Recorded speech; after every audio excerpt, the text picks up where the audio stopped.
So as we sit here, I'd like to put a little question mark into your mind and like you to ask yourself whether at this moment you're thinking.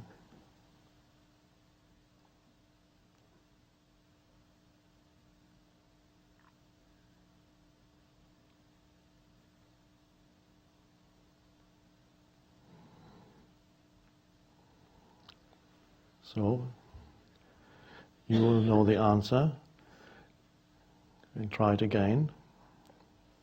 I'll stop speaking for a few seconds, and just be alert inside yourself to find out whether you're thinking, because usually you don't even know that you're thinking, you are the thinking. So there's no outside thing that knows that you are thinking, you are just the thinking, you become the thinking, the thinker, and the thinker is the person. And to step out of the person, you have to experience that there is a dimension in you where the person is not, but something deeper is there. That's what we want to explore.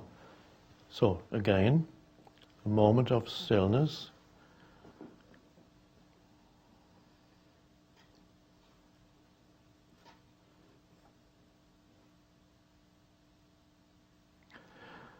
In the Power of Now, I talk about a cat watching a mouse hole. Now, if you've ever watched a cat watching a mouse hole, then you will have noticed that the cat could spend a long time there being extremely alert and just watching, in the same way that my dog watches a treat when I put it down and say, not yet, and then the dog goes.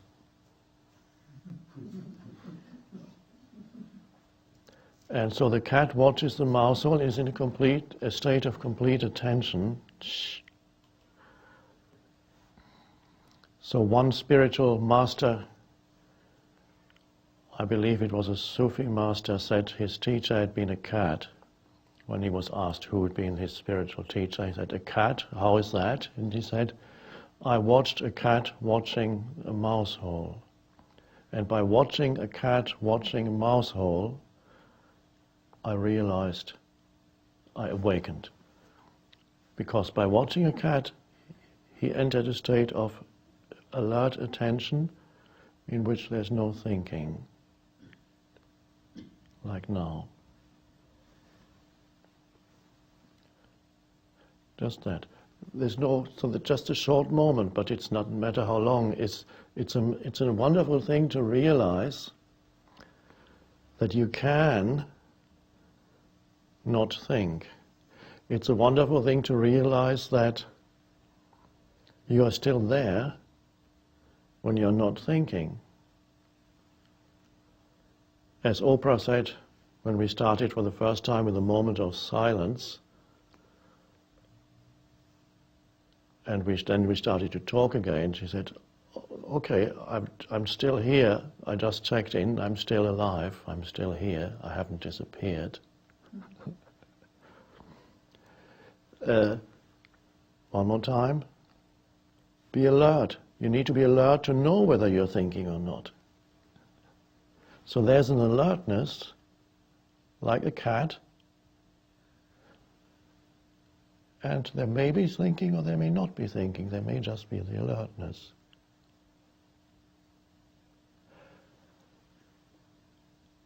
I also mentioned in the Power of Now that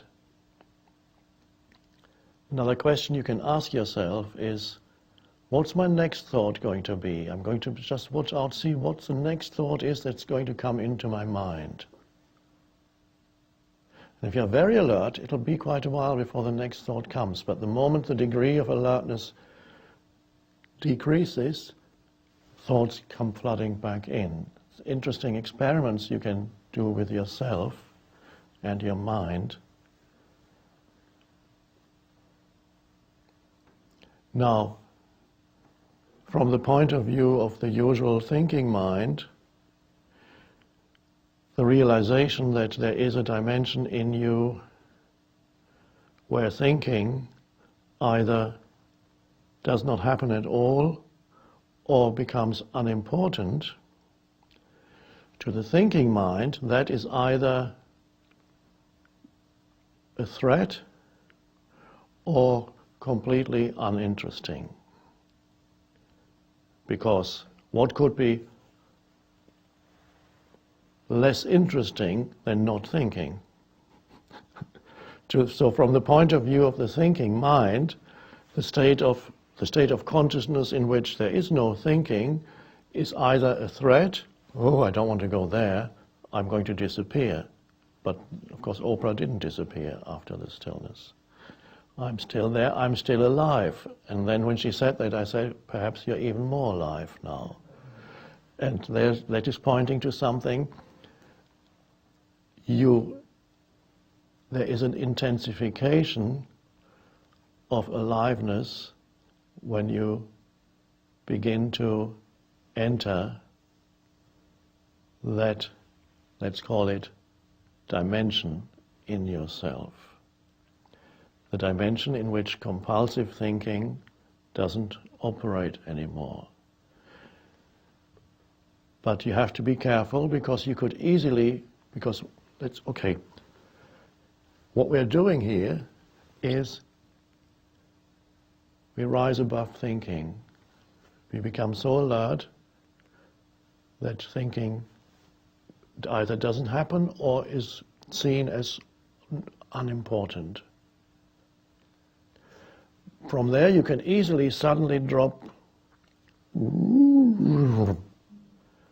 through thinking to below thought.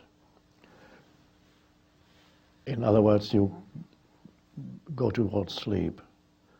So when you stop thinking, there's the alertness. Here's the thinking level. It's a normal level for most human beings while they are awake, and even when they dream, they're still going on. Here's the thinking level. Underneath the thinking level, there's consciousness. Above the thinking level, there's consciousness, and even within thinking, there's consciousness. Thinking is an expression of consciousness, but there are infinite varieties of manifestations or expressions of consciousness.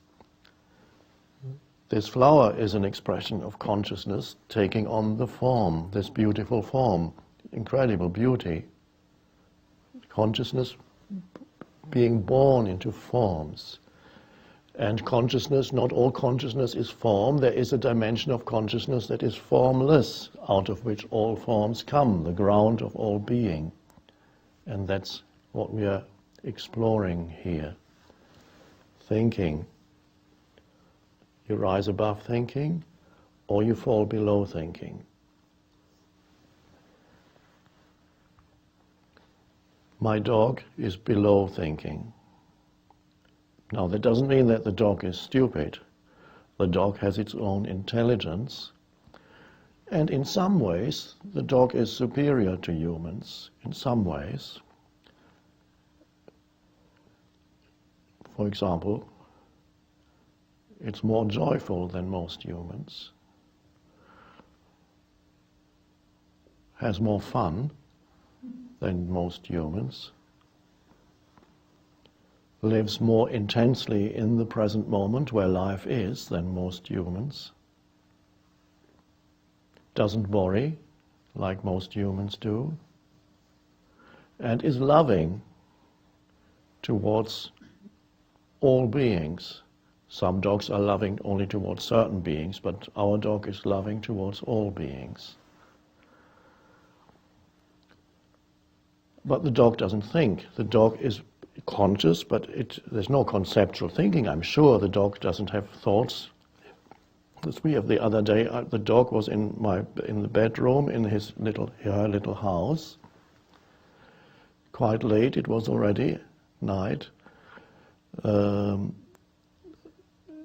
dog was already sleeping, and I was still doing things near the door, the entrance door to the apartment. I was opening the sliding door and looking for something in my coat.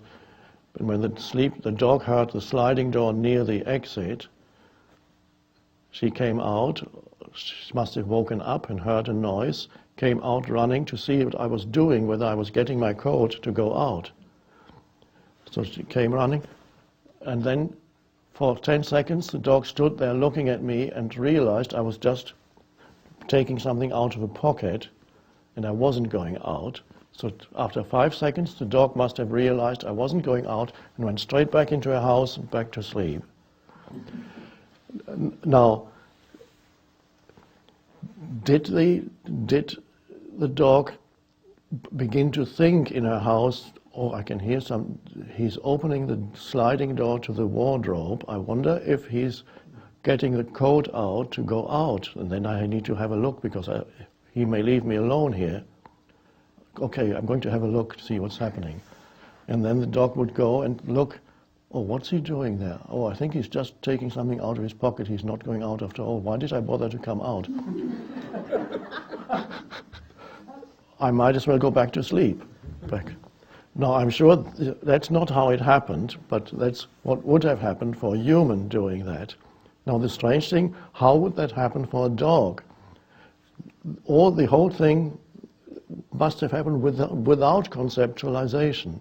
There was a listening to the noise, and there was a sudden knowing that that noise of the door could mean that I'm going out. And then there was just getting up, running out, without, I'm sure, although you can't really get into the dog's mind, I've tried,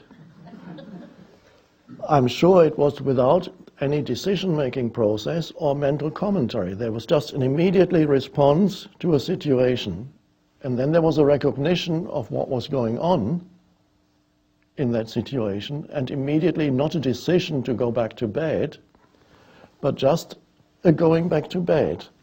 So there was consciousness there at work, but not through conceptualization. And for humans, of course, it would be usually different. There would be, as you're doing that, there would be the running commentary that I just mentioned, if the dog had a human mind.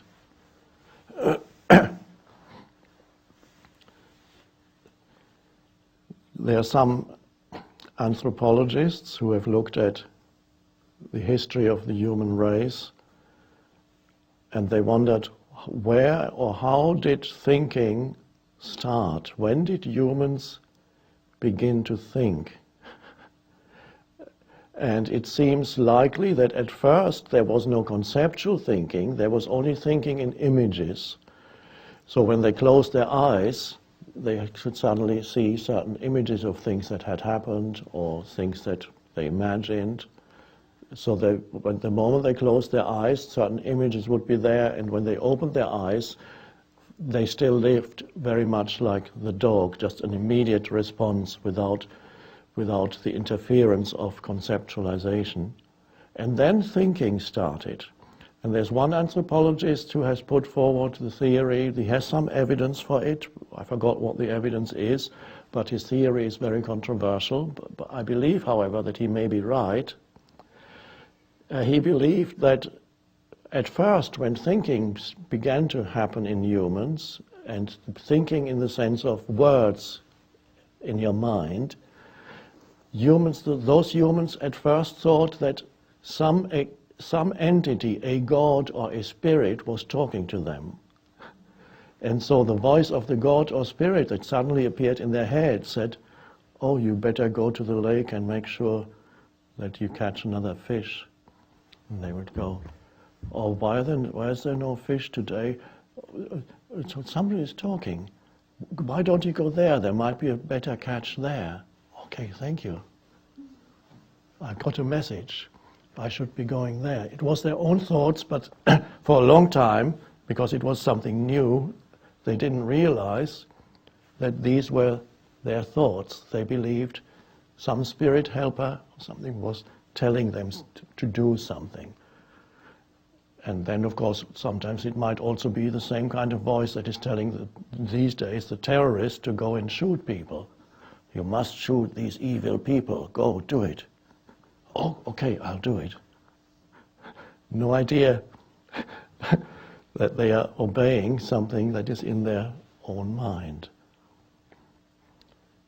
And so that's how it all started, and then thousands of years passed, and now we have human beings who are completely identified with mind. And their whole sense of self is derived from mind activity. And the awakening of consciousness is the realization that beyond your mind there is a great depth to who you are, and great freedom, and a far greater intelligence than is in your thinking mind. Then the thinking mind can be used by that greater intelligence. But for the thinking mind to be used by that greater intelligence, you have to find within yourself that greater intelligence, which we could call unconditioned consciousness. You have to find that in yourself. If we don't find it, we are going to kill ourselves, because this evolutionary level where we identified with thinking is no longer functioning well. It has become destructive. It has reached the end of its lifespan or usefulness. And so if humans don't achieve the transition, they will either regress to an earlier stage of development and then have another go. It could take a few 100,000 years, but the universe is patient. Or the species becomes extinct, and then consciousness simply decides to move through other channels to express itself.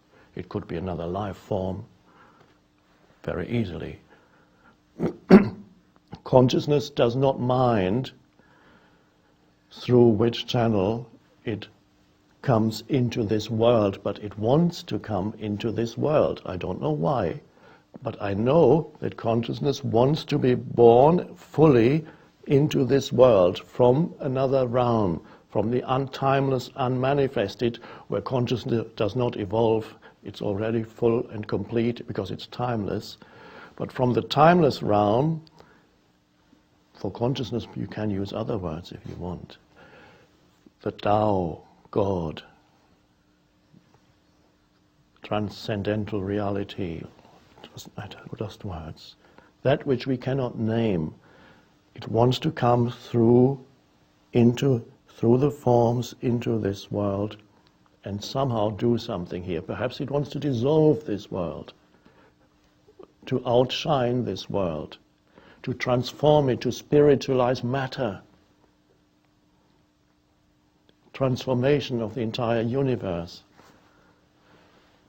But I know what our task is: to wake up here out of being trapped in your own little mind. The little mind. It's not yours, it's just the human mind. And that's why I started today by asking you to see if you can have a little space inside yourself where you're actually not thinking, but still awake and alert. That's the opening into the greater intelligence. At first it seems there's nothing happening. No, don't expect anything to happen. That'll come. It's the beginning. You open the door. You're opening the door to another dimension. Now the thinking mind knows nothing of it, and you cannot use it to enter that dimension. The moment you use it and try to figure something out, what's in there, you're out again. You're not in that dimension anymore. We are opening the door to another dimension of consciousness within ourselves. And then see if the door can stay open while we go about our daily business, or if it can be open occasionally as we go about our daily business. And from the point of view of the mind, it's not interesting because there's nothing. To the mind, it's nothing. And that's fine. To the mind, it's not interesting. And of course it isn't, because when you're not thinking for a moment, nobody could possibly call that interesting. It's deeper than interesting. But at first it might appear well, there's nothing there, there's nothing happening. But you have to persist and see, wait a little, and see if you can enter that dimension more fully. Just you open the door, and first of all you experience not so much a positive thing, but an increasing absence of negative things, all the negative things that are continuously produced by the thinking mind, by unnecessary thinking. So as you bring that dimension into your life, you experience an increasing absence of the negativity that is normal when you're totally trapped in your mind, all the negative thoughts that go through your head and that the emotions then respond to.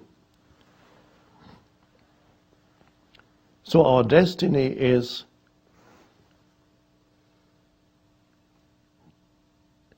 to shift from thought into the realm of no thought, and then being able to use thought from there. In fact, who or what is it that then uses thought? The intelligence that is the realm of no thought then uses your mind. And then you become productive in this world. You contribute something truly new to this world, in whatever form. Whether you're an artist or a writer, or you work with people, or you are engaged in some organization, you then make a very different contribution, because it's no longer ego-based. Ego is the unobserved mind, the mind without awareness, that you mistake for who you are, me, the person. And it's a dreadful thing to live your entire life never going beyond the personal dimension, never seeing the transcendent dimension in yourself and in the world. So it's essential then to no longer be trapped continuously in thought. And don't expect results from the dimension of no thought. It could be a while before there's any tangible result on an external level. In other words, that you suddenly write a masterpiece, or you suddenly become a great performer, or suddenly you help thousands of people with this or that, and become a beneficial influence in this world. It could take a while, and we don't know what form it'll take. It may not happen immediately, that as you begin to enter that dimension occasionally, and then the mind says, you see, nothing is happening. I've been practicing being free of thinking for a few months now, and my life hasn't changed at all. It's still the same. In fact, it's become less interesting because I worry less. Of course, worry makes your life very interesting, and it gives you the impression that your life is so important. My life is so important that I'm worrying all the time, and these are very important things I need to worry about. And so then from the point of view of the mind, your life has become less important. So, okay, I've been doing it for several months, that's enough. I'm going back to my old ways. And sometimes people write to me and say, okay, I've been practicing awareness, presence for a year now, and where do I go from here?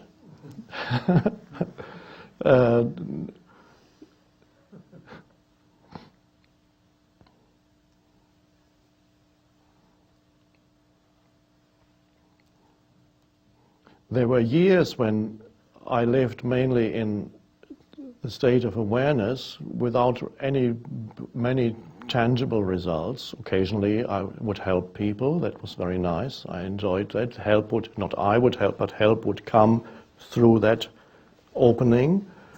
But beyond that, there wasn't much happening. That went on for years. And occasionally I thought, well, there is more that could happen, but it's not happening yet, but that's fine.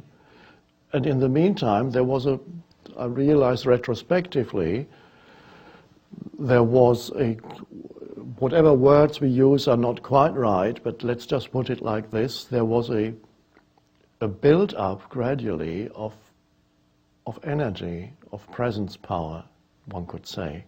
There was an intensification of that in the background of my life that had no visible manifestation really in the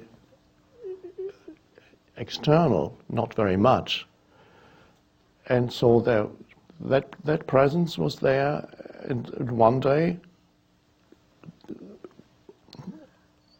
in fact, it came to me to say, please, I can do more, I said to myself, accelerate please, acceleration. I was talking to myself because you're always just talking to yourself. And then a little bit later it happened, and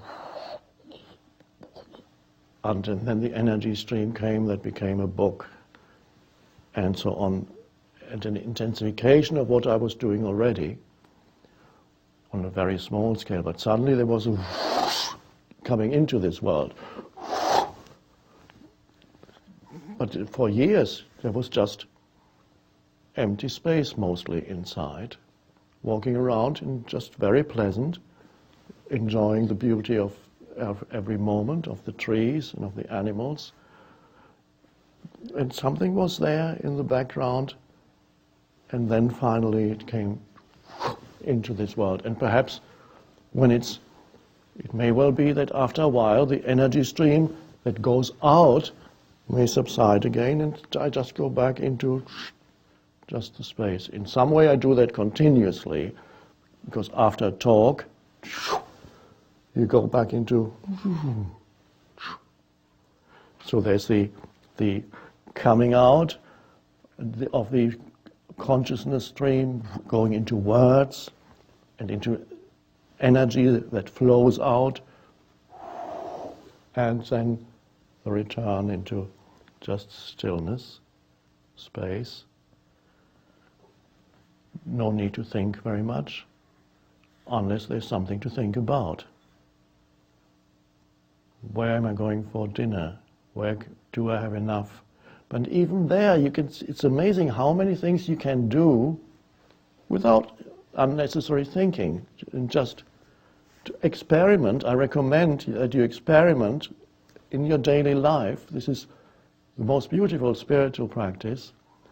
Experiment whether you can do many little things without the interference of thinking, with just presence or awareness there. Because what I mean by that is you are conscious that you're doing something, but you're not thinking about it. And whether you can actually even register things without formulating words in your mind. Little things, little experiments, it's all very fascinating. You can have a little clock, if you have a watch or a clock that doesn't have, especially if it doesn't have digitals on it, you can experiment with yourself and see whether you can look at a clock or a watch and know what time it is without, in your mind, telling yourself what time it is. And that's quite a strange thing. There is a knowing without conceptualization then. If you know that it is a certain time, whatever it is, without saying to yourself that time it is. You don't do it with a digital clock, because when you read the numbers, it's almost impossible not to say the numbers in your mind.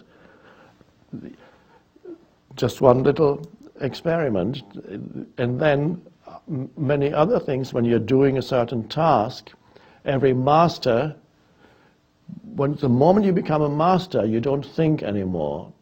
Intuition takes over. Otherwise you can't be a master. Now, sometimes you have to learn first, gradually through the mind, to do something. There may be certain steps that you need to learn, whether you're building something or whatever it is that you do. learning to play the piano or whatever it is. At first it's driving a car, whatever. At first it takes effort to learn, to become an artist, a painter. You learn the techniques and so on. And then a moment comes when all that is not helpful anymore. If you never go beyond the techniques, you won't be a great artist. The great artist knows the techniques and then steps beyond it, and then something else takes over. And that's where your life becomes empowered. But you need to open the door to the empowerment. And it's not, you cannot get there through thinking.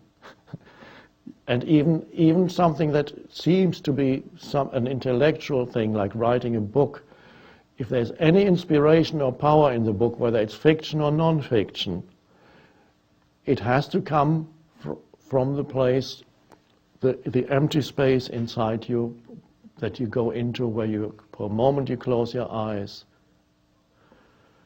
and then you look again, and nothing comes.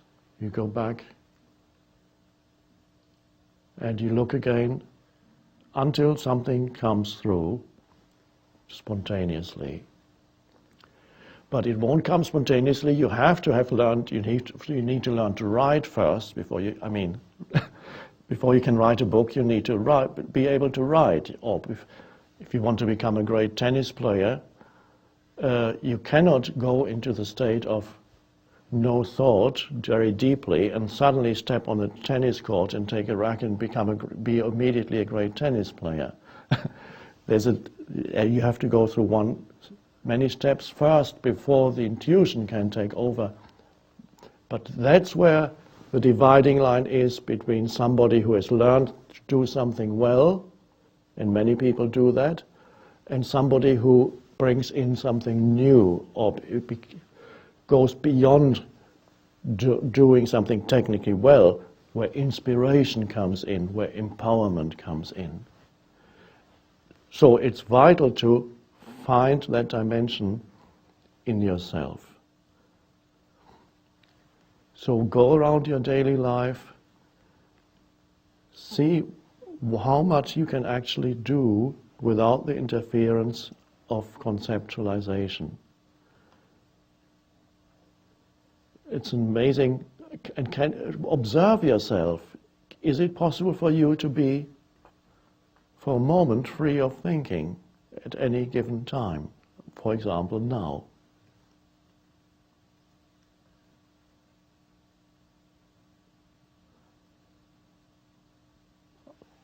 No thought. Just presence. You haven't disappeared. But what is there to add to this moment by thinking about something? Nothing. Why do you don't need to add anything. And what is there then when you're not thinking? What's there left of you, what you had called you? There is definitely something there. No past, let's say, because to have a past you need to think about your past. To have a future you need to think about your future. Now, if you're not thinking about your past and your future, you don't have a past and a future. There's only nowness. There's only this moment. So, you have, let's say, you have no past, you have no future, there's only this moment now, and there's nothing to think about. There's still something there, and that's the essence of who you are, consciousness itself. It cannot be defined. It's neither big nor small, nor fat, nor thin, nor old, nor young. Timeless essence, has no form. There's nothing much you can say about it. But there's definitely a strong sense of beingness or aliveness that's left when you take the rest away. And that's when you take thought away. You haven't disappeared. In fact, thought wasn't at all who you are. You thought so, but it wasn't. If you take thought away, you touch the essence. You know the essence. And when I say you know the essence, that's not absolutely correct, because the moment we use words, we create duality. You know yourself as the essence. you don't know it like a subject and object knowing. I know this. In this world, that's through thought, there's always the knowing subject and that which is known. But here, the knower and the known are one. You know yourself to be consciousness. It's not separate. There isn't a me that says, I am consciousness. There's consciousness. You know yourself as consciousness. I am that. No separation, no division anymore. And it's, when I put it into words, it sounds almost complicated because we cannot really verbalize because it's too simple.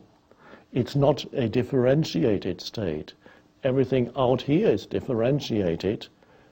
This is undifferentiated state of pure intelligence or pure consciousness. It's always there to be easy to just touch it in you. It's always underneath the mental noise in everyone. It's there for you, waiting for you, almost one could say.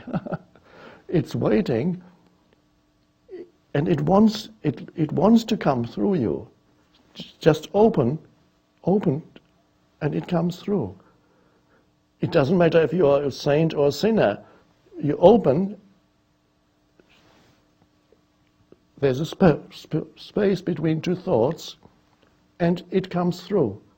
What you did in the past is irrelevant. Whether you accumulated many spiritual credits by spending 20 years in a monastery, or whether you're stuck in a prison and the opening happens, Spirit doesn't ask, well, are you qualified for me to come through? It will come through wherever there is an opening. So your personal past doesn't have that much to do with it. The only thing is it got you here to this moment where you realize the possibility of living in a different state of consciousness. Your past got you here. Well, that's good enough. Whether your past was a successful past or failure past, whether you built up great things already in your life, or whether you messed your life up completely, becomes irrelevant. So you become free from the past through this, because another dimension comes in. This is why it has happened to some people who were criminals, and at some point suddenly all that subsided, and a space opened up inside them, and the all unhappy the unhappy self suddenly wasn't operating anymore. Now, to some people it comes as a spiritual experience, which means it comes, and then after a while they say, oh God, it's gone, I lost it. Okay, that's the normal thing. Sometimes it comes once and stays forever. You never lose the connection again with the open space. But for many people, first it comes and then it leaves them. And they don't realize that they can actually welcome it and encourage it. You don't have to wait for it to come again at some point. Why don't you ask for it to come back? I'm not saying you ask like, please come back. No, you ask for it to come back by simply walking across the room without thought. Just see if I can walk across the room without needing to be already where I want to get to the door. Just be present in every step. Can you be present in each step as you walk across the room? Oh, you're not thinking, you're just present with that. Can I be present while I look out of the window to check the weather? And can I know what the weather is like without saying something to myself or having some kind of relationship or attitude towards the weather? Can I open the curtains in the morning and say nothing, just look and know? There's either sunshine or there's rain or whatever it is. You open the window and there is an awareness that's looking through your eyes. And do you have to say something to yourself then? Do you have to say, oh, it's another dreary day. I can't take any more of this. Do you have to say that? Or is it just an old habit that you've slipped into? Do you have to say, oh, I hope it stays like that today, or I hope it doesn't, or whatever, it's going to be too hot, or whatever comment you have, do you need to comment, or can you look out of the window and just know and be the knowing without conceptualization and without like or dislike? Just allow it to be and know. In the same way you would, I suggested you can look at your watch and know what time it is without saying to yourself what time it is. And so you look out of the window, and for a moment there is a space. You are the space through which the perception happens. You are not a person. Don't worry, the person is still there on some level, so you're not going to be spaced out for the rest of your life and then walk around, oh, I don't know where I am anymore. That doesn't happen.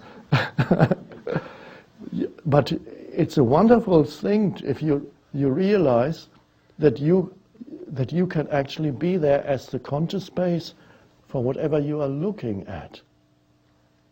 Even at this moment, you're looking at this person. And this person is looking at you. Can you be the conscious space for the perception, for the looking, rather than be a person that always has some kind of thing to say, like, what's he talking about? That's a thought. I don't understand. That's a thought. Can you explain more? I don't get it. Don't believe that thought. The thought says, I don't get it, and of course on the level of thought you don't get it. But on another level you get it. You get it by being it. And so, can you be in your car at the traffic light and just be there as the space for the perception of the red light? It's peaceful. Suddenly the traffic light becomes peaceful. You are there as you're just seeing. There's the seeing and there is the space. Why comment on the red light or think about something that's going to happen or might happen or happened in the past or something? Just be, perceive, and be the space. And then the strange thing is that which you perceive is more alive, and even the traffic light, the red light, has a beauty to it. It sounds very strange, and normally it's only sometimes people who take acid talk about weird things like, when I saw the traffic light, I went, wow. No, you don't need to take acid for that, and it may not be a wow, but it may be, wow, that has its own beauty and aliveness, that color. And you're not saying it, you just know it. And so if you can see the traffic light like that, even more so, that will be the case even more so if you look at the tree that's right next to the traffic light. It has a presence, it has a beauty, it has an aliveness beyond the concept of tree or the bird that just landed on a branch. An aliveness, a beingness that you then recognize from your own beingness and aliveness that before was obscured by mental noise. So unless you become like little children, because this has something to do with how little children perceive the world before they conceptualize.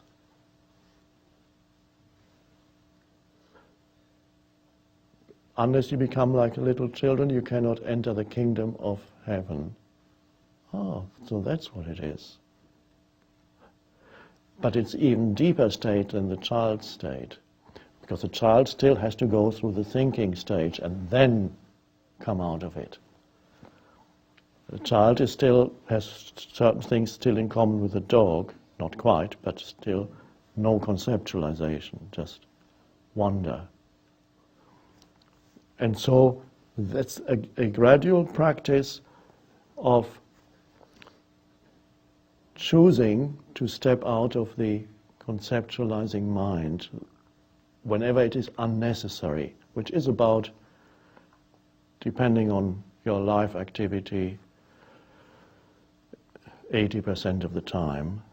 Because you don't need to think a lot. You could think, thoughts may come and go, but there's no need to continuously think. It's become familiar with spaciousness. And then think when it's necessary. And you be empowered then in your thinking becomes actually empowered. You can actually, if you wanted to create something in this world, this is what some popular books talk about, manifesting your external reality, of course you can, through applying focused thinking, you can manifest, but if you're in touch with the spaciousness, the unconditioned consciousness inside, then that comes through and will manifest through you, and then it comes as a sudden knowing that this is what I want to do, but the I that wants to do it, it's not the ego I, it is the deeper I. So you become aligned with what the universe wants, it's not just the little me wants. That's the beauty of that.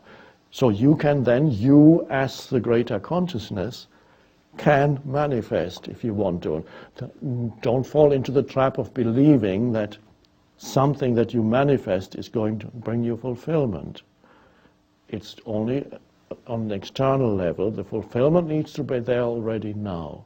Fulfillment is being in touch with that dimension in yourself before anything happens. That's where fulfillment lies. The rest is the divine play of form. But the divine wants to play out there. It wants the manifestation. It wants two things. There are two movements in the universe. One is the movement into differentiation and into form and into birth, into bodies, into thinking. The universe started from a point of nothingness. That nothingness became one, it's all not quite right because we can't really talk about it. Out of the nothingness came the ball, whatever, before the Big Bang happened. There was just one point of potentiality for the entire universe. Then at some point, the explosion, if we could call it that, out of that was the beginning of the process of differentiation into increasing number of different forms. And we are still part of that explosion into greater and greater differentiation. But at the same time, this is the pull, the outward pull. Then there's the inward pull back to the source, to the timeless source out of which it all came. And so we as human beings are at a transitional stage where we're becoming strongly aware of the pull back to the source. So there are two movements in the universe. One is out into more and more form and more thinking is still there, that movement. There's still many people who believe that the problems of this world can be solved if we just think harder about them. Have more committee meetings about the problems of the world and discuss them, and eventually they can be solved. They don't realize that the problems of the world are there because we have lost touch with the source out of which everything came. So by going into further differentiation, we cannot solve the problems, we'll actually increase them. So we need to balance now, return to the source, and going out into the world. It doesn't mean we don't do anything anymore. We can still create and do, but not lose ourselves in creating and doing and thinking. Lose ourselves in the mind. Connected with the timeless, formless source of all life within the space of no thought.